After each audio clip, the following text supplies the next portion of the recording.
Ciao e benvenuti sul Germoglio Veg. Io sono Adeline e insieme a me scoprirete com'è semplice e gustoso cucinare con i vegetali. Oggi andiamo su un grande classico, gli gnocchi di spinaci, ma li faremo in una versione morbidissima, si scioglieranno in bocca. In più, alla fine del video vi mostrerò un modo semplice e pratico per gustarli al meglio. Siete pronti? Iniziamo!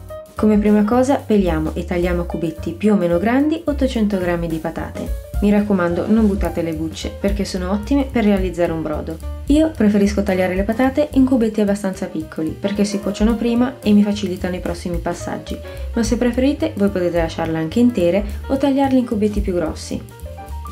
A questo punto facciamo lessare le patate in acqua salata fin quando non saranno diventate belle morbide. Quindi scoliamole e lasciamole raffreddare.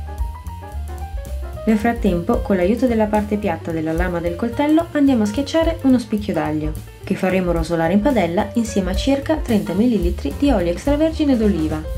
Una volta dorato l'aglio, aggiungiamo 200 g di spinaci freschi e lasciamoli appassire per qualche minuto. Quindi rimuoviamo l'aglio e condiamo con sale e, se vi piace, un po' di noce moscata. Diamo una bella mescolata, quindi trasferiamo gli spinaci all'interno di un colino.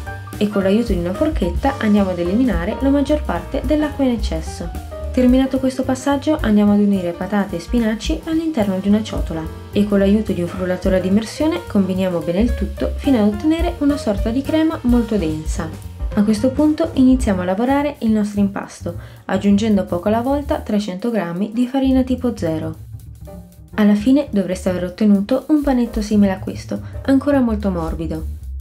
Per andare a realizzare i nostri gnocchi cospargiamo un piano da lavoro con della semola, adagiamovi il nostro panetto e ricospargiamo il tutto con altra semola. Quindi appiattiamo leggermente l'impasto e dividiamolo in porzioni andando a creare dei serpentelli di larghezza pari a circa 1-2 cm. Dopodiché con l'aiuto di una spatola o un coltello andiamo a tagliare i nostri gnocchi e con le dita andiamo a sistemarli cercando di dargli una forma quadrata. Una volta ottenuti tutti i nostri gnocchi possiamo andarli a cuocere in acqua salata per pochi minuti, ovvero finché non saliranno a galla. Nel frattempo vi faccio vedere un modo facile per gustarli al meglio. Basterà far tostare in padella delle noci, a cui andremo ad aggiungere della margarina e delle foglie di salvia. Una volta che gli gnocchi saranno cotti basterà scolarli e trasferirli all'interno della padella per mantecarli al meglio.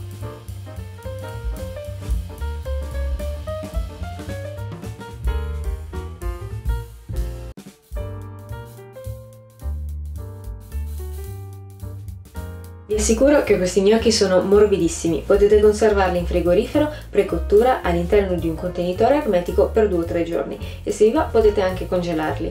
Il video di oggi finisce qui, io spero tanto di esservi stata utile e che il video vi sia piaciuto. Se vi va vi consiglio anche di dare un'occhiata al resto del canale, non si sa mai, magari troverete qualche altra ricetta interessante. Io vi ringrazio per essere rimasti con me fin qui e vi aspetto al prossimo video. Ciao ciao! E se volete potete anche congelarli. Il video di oggi... sì, ciao, buonanotte, troppo tempo. Devi muoverti! Io vi ringrazio per essere rimasti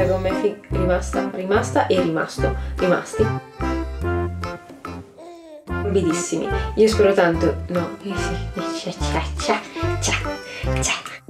frigorifero pre-cottura in una... ciao!